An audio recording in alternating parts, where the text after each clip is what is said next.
Mınaki Kerben şaharındagı хирургиянын üstü pajar bolup küy bolot. Küç alıp kettir. Baynoylor taş odat eken. Tiyakta baynoy köp eken. Pajarnıylara öçür alıp eda okşoyt. Böyle çatak boldu.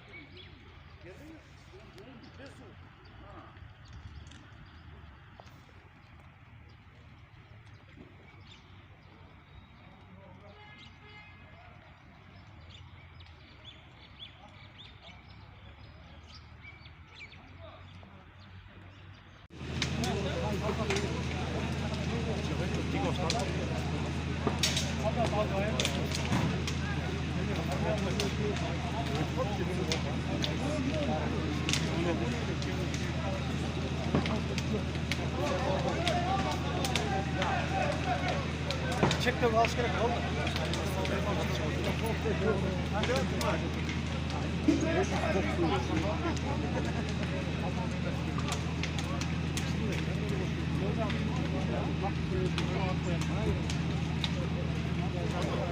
Oğlum cılk etti. Sen de koyalım bak. Sonuçu. Nasıl ağzım? Demek usta. Kerben'in banyo sağlısı kuyup kettir. Orada tut et de. Özet et boş gitti. Yok polis tavuk durup. Yes. Bu ne olacak? Sonra teter böyle bir şey. Oh onu canlan geldi.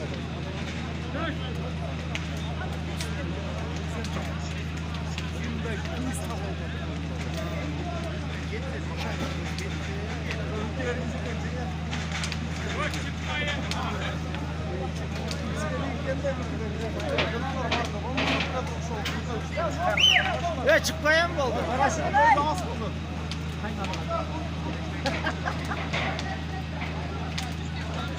Sıkılgan başka yok.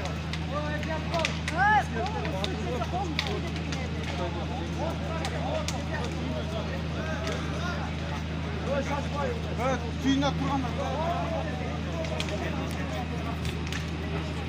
Ya gelip kaldı şu.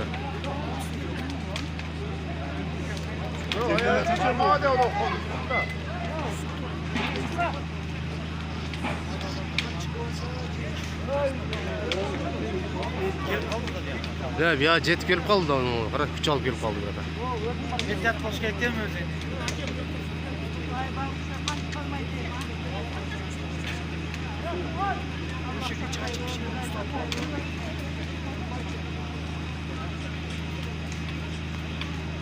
Aynı de lan çıkıyor.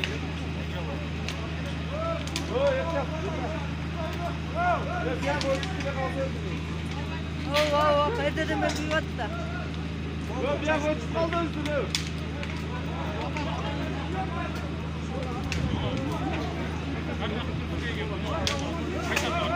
Yok bir şey.